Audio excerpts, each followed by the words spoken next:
Seja muito bem-vinda. Aqui discutimos temas para o empoderamento da mulher que irão ajudar mulheres casadas ou em um relacionamento sério a resolver as brigas e conflitos do relacionamento. Eu sou Caroline Valadares e o tema de hoje é sobre a mulher controladora, que passa por cima de todo mundo, do marido, dos filhos e se sente sobrecarregada e sufocada, porque carrega o mundo nas costas, inclusive o marido, né? Nesse vídeo você vai entender qual é a raiz do controle, de onde vem esse controle, porque você é uma mulher controladora que quer controlar tudo, dominar tudo. Aqui eu trago a consciência para você do problema e com isso e como isso impacta negativamente no seu relacionamento. A mulher controladora, ela passa por cima de tudo. Ela pega a própria energia e foca onde ela acha que será reconhecida, geralmente no trabalho. E ela acaba pagando um preço alto de uma vida desequilibrada. E principalmente o seu casamento é complicado. Ela se sente solitária, sobrecarregada, sufocada e até parece que tudo está fora do eixo. Mas acredita que precisa ser assim para ser respeitada. Mas ela acaba esmagada por si mesma. Todas acham que precisa ser assim, mas nenhuma mulher controladora é feliz dessa forma. Então, quando você dar mais espaço para o marido no relacionamento, fazer menos para receber mais e ser cuidada, se permitir ser vulnerável, que é o lado feminino apareça mais, você conseguirá gerar conexão com seu parceiro e, consequentemente, os dois estarão dispostos a fazer a troca, que é o quê? Eu atendo às suas necessidades e você atende às minhas necessidades. E com isso, conseguir reacender aquele amor que lá no início se perdeu com o tempo no casamento. Então, como que funciona, né? A autonomia, ela equivale a controle. O controle, a segurança. Então, quando eu digo que alguém é controladora, eu estou falando de alguém que se preocupa demais com a sua segurança, porque no fundo ela se sente desprotegida.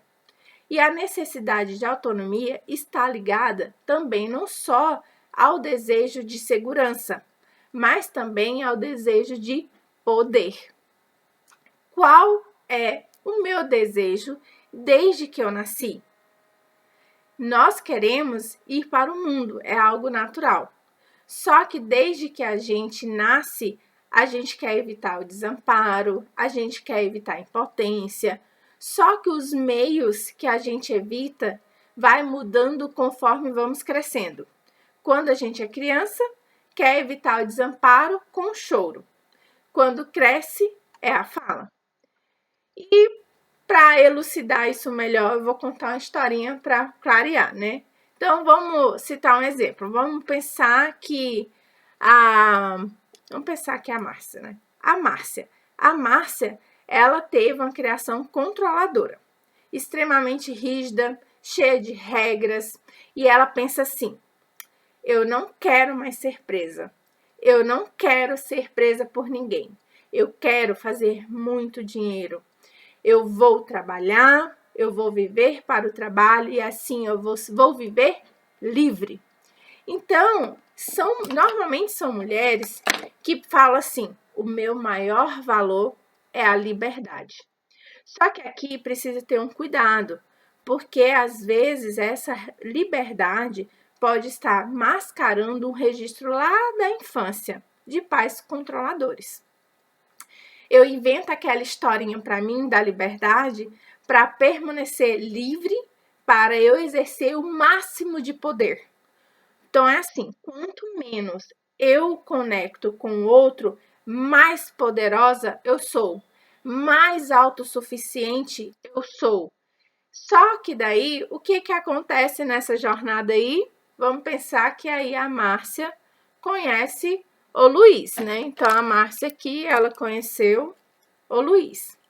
E aí, o Luiz, ele acaba se apaixonando pela Márcia. Só que a Márcia, ela não consegue estabelecer uma intimidade com o Luiz. Porque na cabeça dela, se ela estabelece uma intimidade emocional aqui com o Luiz, é como se ela estivesse vulnerável. E a vulnerabilidade, o que ela perde com isso? O poder, né? E aí, nem sempre a educação que foi muito rígida e controladora vai fazer você ser controladora também. Mas muitas vezes você também pode tomar um caminho oposto. E aí não se sente conectada, você não confia nas pessoas, você é aquela mulher que desconfia, aí vira aquela mulher que diz: eu dou conta de tudo, eu não quero estabelecer conexão com ninguém, eu não preciso de ninguém. E aí o que acontece? Como você é uma mulher muito boa em tudo que faz, aí você acaba querendo controlar tudo. E aí você começa a tratar o marido como se fosse a professora dele. Fica reclamando dos comportamentos dele, fica tentando mudar ele e reclama de tudo que ele não faz. Você diz para ele: isso não é coisa de homem casado? Isso não é coisa que um homem comprometido faça? E aí, nisso, eu estou ensinando para ele como ele deve agir. Ele, às vezes, não pode estar sendo fiel com você, não está te agradando, não está te valorizando, mas não é que ele não sabe que isso é necessário. É porque ele está olhando para você como uma pessoa que ele não quer ter esse comportamento. Ele olha para você e diz: eu não quero nada, eu não quero fazer nada por ela. Eu não tô afim porque ela só quer mandar em mim. Porque ela só quer dizer o que eu não sei fazer.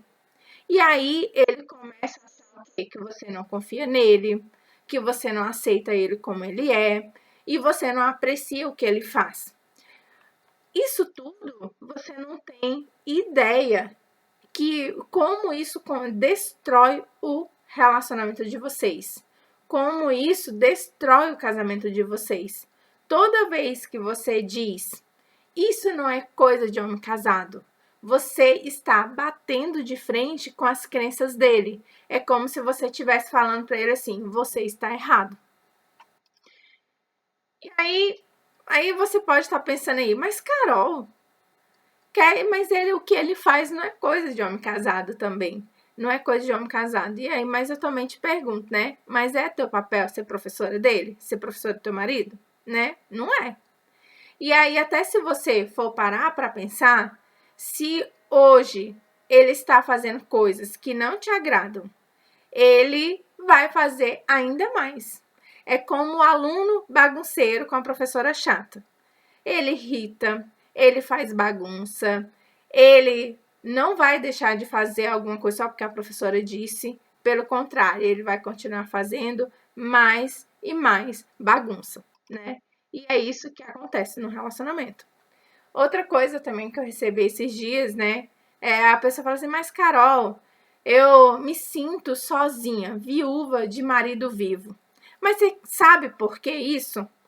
Porque quem tem o comportamento de professora chata ou mãe do marido, ela exclui ele das coisas. Porque a gente faz o seguinte: começa a julgar o comportamento dele. Um outro exemplo que eu fazia muito. Quando eu precisava sair ou trabalhar até mais tarde e meu marido ficava com o Henrique sozinho, eu queria que ele desse a comida do meu jeito, eu queria que ele vestisse do meu jeito, eu queria que ele fizesse as atividades e falasse com ele do meu jeito e brincasse do meu jeito. E aí eu te pergunto, o problema era ele ou era eu, né? O problema era eu, sabe? Porque assim, gente, uma saidinha, ninguém vai morrer. Pode ficar tranquilo, se sair, deixei o marido sozinho com as crianças e morri por lá, eles vão continuar, vão sobreviver e se brincar, às vezes é ainda muito melhor sem a gente. Então tem que tomar cuidado, sabe? De ser controlador assim, de querer que ele faça tudo do seu jeito e até aquele negócio, né? Se fosse para ele criar o filho só do nosso jeito, então a gente precisaria ter feito o filho de outra forma, né? E aí, só que o que acontece nesse contexto, né? É que depois a gente fica o quê? Reclamando, né? Que ele é moleque, que ele não contribui, que ele não participa, que ele vai. Mas aí eu te pergunto, ele vai participar do quê, né? Da escola da esposa? Porque é assim que ele se sente. Ele se sente ali o aluninho, né? Então, o que precisa ser feito? Precisa dar espaço. Então, nesse exemplo que eu citei, né? Você precisou sair. Então, ó, amor, fique bem, cuide das crianças e vá pensando que tudo bem se eu chegar em casa, a criança estiver arranhada, estiver com um galo na cabeça. Na pior das hipóteses, se ela se cortar, ele sabe o caminho do hospital. Ele vai se virar, sabe? E aí tá tudo bem se ele der um pacote de bolacha, se ele der algumas outras coisas. É deixar ele ensinar e ser pai do jeito dele. E enquanto você. E aí, para o seguinte: eu tô ali, né? Quero controlar tudo, quero dominar tudo, eu sou autossuficiente, eu faço. Tudo que eu faço, eu sou melhor do que qualquer outra pessoa. E aí, qual o resultado de tudo isso, né? É que daí você fica sobrecarregada, fica tudo para você fazer, né? E aí o bonitão lá fica lá com tempo sobrando, com tempo para ficar no celular e tempo para arrumar outro, né?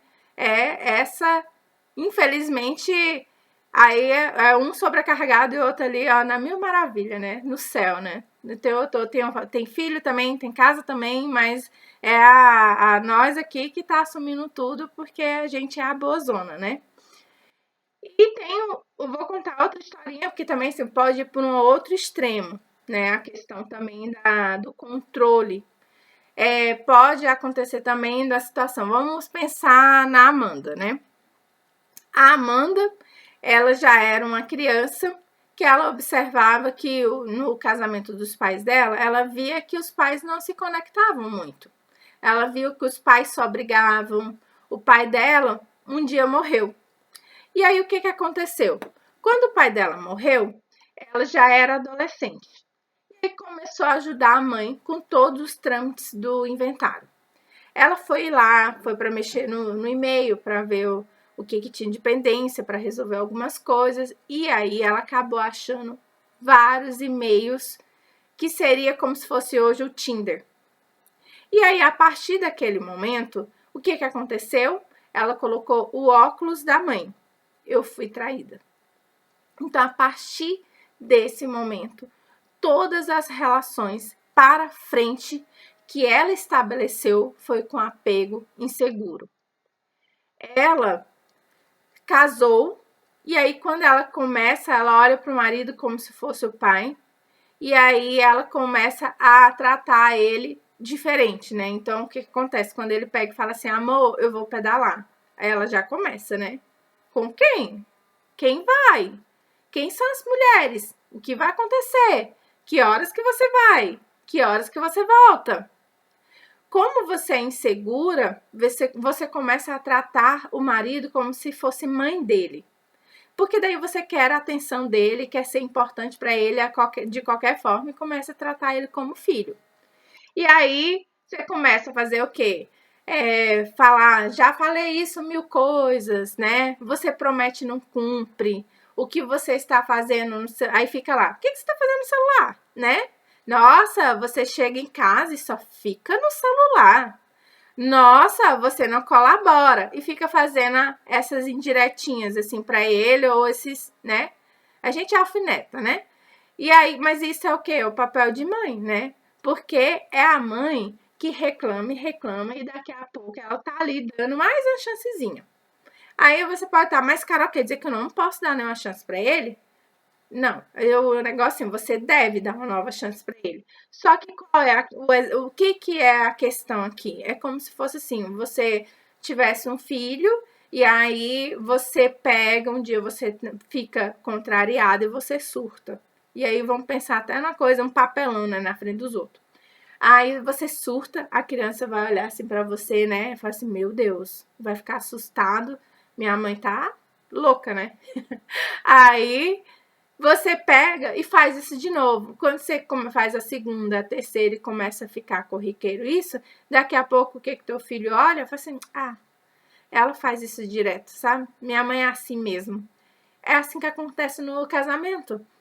Quando você incorpora esse papel de mãe que começa a ficar reclamando, querendo atenção, mas fazendo da forma errada, é assim que ele percebe mesmo. Assim, ah, ela daqui a pouco ela já tá de boa de novo, sabe? Então não adianta ficar dizendo, ah, eu vou achar alguém que me dê valor. Quando você fizer isso de novo, eu não vou estar em casa. Pense em todas as ameaças que você fez e que nunca cumpre. Que aí você vai perceber o que você perdeu a credibilidade e ele também, porque é aquela coisa, né? Você fala e não cumpre, ele também se acha no direito de fazer o mesmo. Então ele faz o mesmo, ele promete e não cumpre, tá? E aí, por que que ele mente? Porque você fica usando o tempo inteiro o tom maternal e não de esposa. E uma coisa que também, assim, é um caso sério. Se não cuidar, é a questão de a mulher começar a ficar muito masculina e aí acabar com a masculinidade do marido, sabe? Esse também foi um pecado meu, assim, que, olha, eu quase deixei meu casamento com isso. O que que acontecia? Eu trabalhei muito tempo na área tributária. Trabalhei 15 anos na área tributária, era num ramo de predominante masculino. E nisso eu comecei a me moldar aquele ambiente masculino, até porque também liderava pessoas e porque era uma forma que eu acredito que era o ideal para se manter naquele cargo e naquele ambiente. Só que o problema é que a, a, a chefe vinha para casa, sabe? E aí, essa chefe vinha para casa. E eu, o que que eu fazia? Eu pegava e tratava o meu filho, meu marido, como se eu fosse a chefe de lá, né? E aí o tom de voz era diferente, era com autoritarismo. E nisso o que que começou a fazer? Daqui a pouco eu já estava tomando todas as decisões, eu já estava fazendo tudo sozinha, mesmo trabalhando fora. Tinha dia que eu não conseguia alguém para limpar a casa, eu limpava a casa de madrugada, sabe? Então, assim, era uma carga muito pesada, sabe? Lidar com tudo isso, mas é porque, assim, né, a bichona aqui, né, era fodástica, né? Então, e aí eu não sabia me comunicar com meu marido. E aí cada vez era assim, né? E esse leite fora da geladeira? Poxa vida, né, Edilson, né? Meu marido é Edilson. De novo a toalha na mesa. Eu não sou escrava dessa casa. E aí, entre várias outras coisas com esse tom, né? Eu ia minando a masculinidade dele. Então, resultado, né, gente? O que que acontece quando a mulher começa a ser a controladora e com uma energia masculina muito elevada, você acaba anulando teu marido, deixando ele diminuindo ele se dependendo do nível, você deixa ele com um lado feminino mais aflorado. Mas quer dizer que ele vira mulher? Não, nada a ver. É que daí ele acaba realmente o quê? Já que ela toma as decisões em tudo, então acaba você tomando todas as decisões, você acaba resolvendo tudo, você acaba tomando a frente de tudo, e aí vem essa questão, né, que veio aqui, né? Eu sou viúva de marido vivo.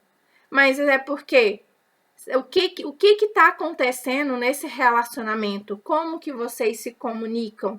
Como que tá sendo assim a comunicação quando eu não gosto de alguma coisa? Como que tá sendo a comunicação quando acontece algo que não me agradou? E no dia a dia, como que vocês estão se tratando? Porque se a tua energia masculina estiver muito elevada, você vai acabar minando o teu marido. E aí o que vai acontecer? Daqui a pouco você começa a ver ele literalmente como filho. E aí o que acontece?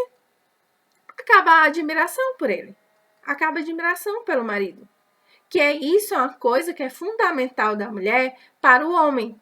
A mulher tem que admirar muito o marido porque ela está com ela. Porque senão o relacionamento começa a ficar complicado e aí não avança, sabe? E aí o que aconteceu aqui em casa, né? Resultado, né? Mina a energia masculina do marido, o homem fica, eu diria, mais omisso, né? E aí não tinha admiração, não tinha excitação, e eu tava acabando com o meu relacionamento. E aí eu te digo, quantas mulheres estão fazendo isso? Achando assim, ah, não, é porque eu já falei 1000 vezes e ele não me escuta. Aí você acaba usando um tom que não é o ideal. Então, assim, o problema na comunicação não é nem tanto o que você fala, é como você fala.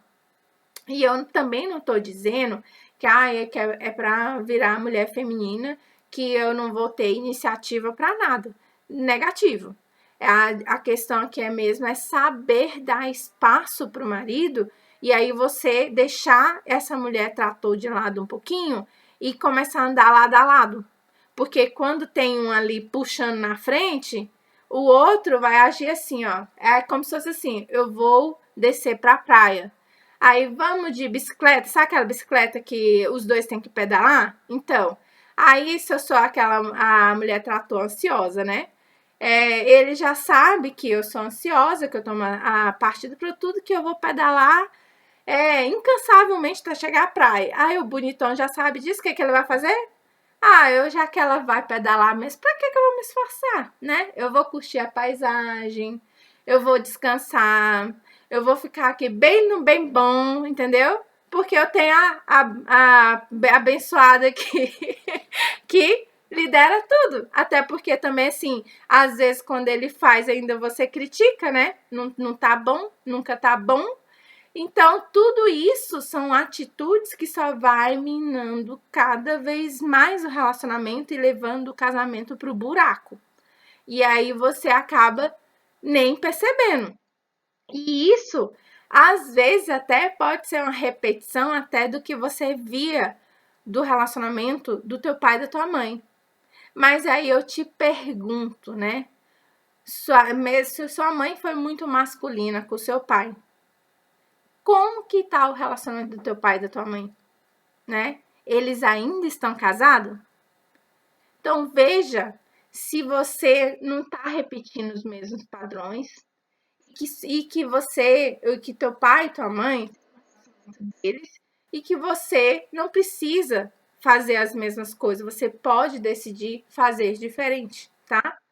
Então, qual é o jeito certo?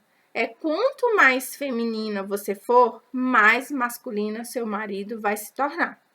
Não estou dizendo falta de atitude ou falta de iniciativa, e sim, tudo isso com uma áurea feminina, tá? E as mulheres, elas querem homens presentes e que resolvam as coisas. Mas se você não der espaço para ele, isso não vai acontecer, tá? E e tem uma outra vertente, né? Nós estamos falando de um extremo, que é a mulher dominadora. Agora nós vamos para outro extremo lá que a gente falou, que é do caso da Amanda, né? Que é no apego inseguro. A mulher, ela fica dizendo pro marido, é como se ela estivesse dizendo pro marido assim, no apego inseguro: você é tudo para minha vida. Eu não sei viver sem você. Se você me largar, eu tô ferrada. E realmente, ela tá ferrada. Por quê? Porque ela desenvolveu, a partir daquele olhar, que aconteceu uma estratégia de autoproteção para poder compensar essa insegurança. Então, quando isso acontece, nós temos dois cenários. Uma balança vai para autonomia excessiva, que é a mulher controladora, ou dependência, que é o caso da Amanda que eu contei, né? Então, a mulher controladora, ela não quer vínculo estreito com ninguém, nem com amigos, nem com pessoas do trabalho. Em geral, são pessoas mais sozinhas. É uma mulher convencida que não pode confiar em absolutamente ninguém. Na prática, eu não vou permitir um valor importantíssimo de intimidade com meu parceiro. Ou quando eu chego na intimidade, eu olho para ele e falo: eu estou vulnerável. Por quê? Porque quando a gente estabelece intimidade, estamos estabelecendo amor. E não existe uma emoção, sentimento que coloque a gente em maior estado de vulnerabilidade, que é o amor. E é a típica mulher que arruma pelo em ovo em tudo que o cara faz, né? Ele não presta, ele não é bom. Justamente por quê? Porque ela não quer gerar conexão. Porque ela pensa, né? Se eu gerar conexão, que eu vou ficar vulnerável e aí eu vou acabar sendo machucada. Só que também você acaba não se permitindo receber mais, de ser amada, de ser cuidada. É isso que você tem que começar a avaliar. Realmente eu estou permitindo que ele faça isso, né? E no segundo caso, é esse que eu acabei de contar para vocês, uma necessidade excessiva de vínculo. Eu agarro meu parceiro como carrapato. Por quê? Porque a minha criança se agarra nele como se ele fosse o motivo de eu viver. É como se ela dissesse: eu não consigo caminhar com minhas próprias pernas.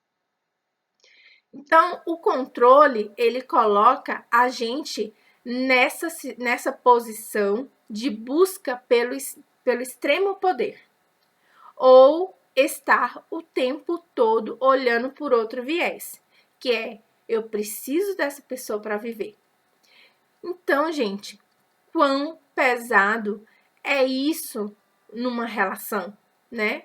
E quão pesado isso é para você viver nesse controle excessivo que te gera uma ansiedade. O tempo todo você vive pesada, o tempo todo você vive ansiosa, o tempo todo você vive na busca por um vínculo que tira do seu lugar, uma busca por uma responsabilidade de colocar as coisas nas suas costas, no ombro. Aí você fica assim com aquela dor nas costas, você não consegue dormir, você fica sentindo um peso no seu ombro que não sabe de onde vem. É o mundo, né?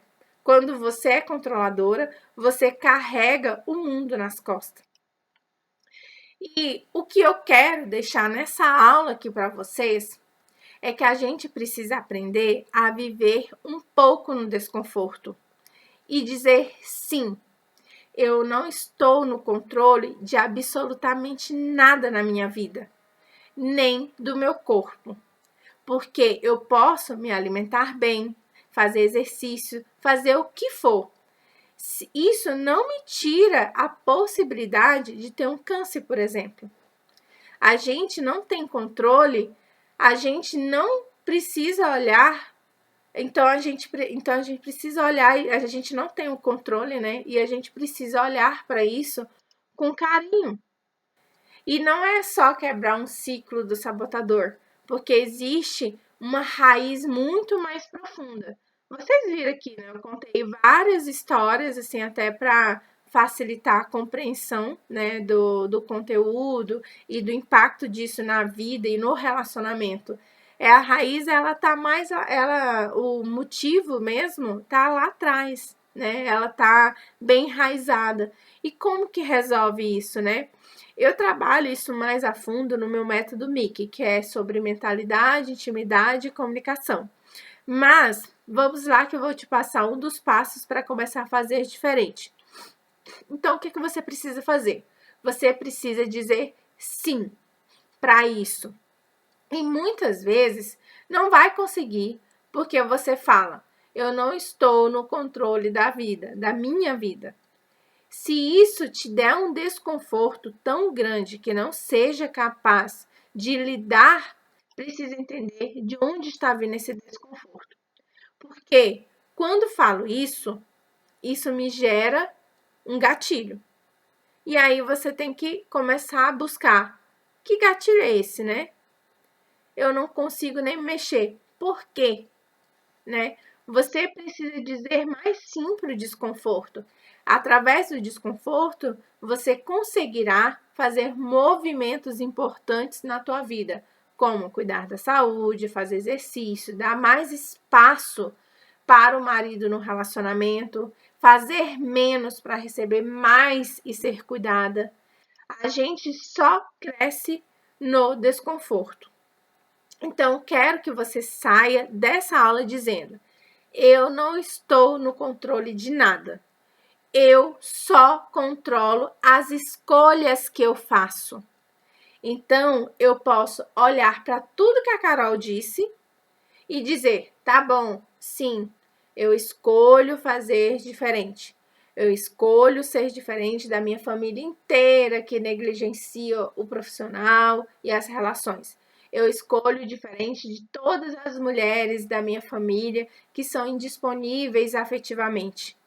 Olho para elas e digo: beleza, honra a sua história, mas eu escolho ser diferente. Eu quero ser disponível afetivamente, eu quero ter uma relação saudável, uma relação que eu olhe para o meu parceiro como igual. E aí, me diz aí, da aula de hoje, qual foi a maior ficha que caiu nessa aula?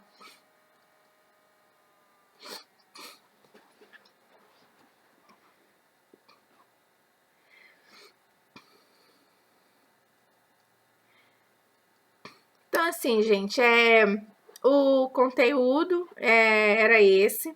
Eu agradeço muito a presença de vocês, tá? Quem entrou depois, eu vou subir ela, depois você assista do início, que eu trouxe várias histórias práticas, né, do dia a dia, que acontece mesmo, de clientes, histórias reais. É lógico que eu só troquei os nomes, né, para reservar a identidade das pessoas, mas para você começar a ver e ter consciência em que nível tá esse tipo de controle no teu relacionamento, sabe?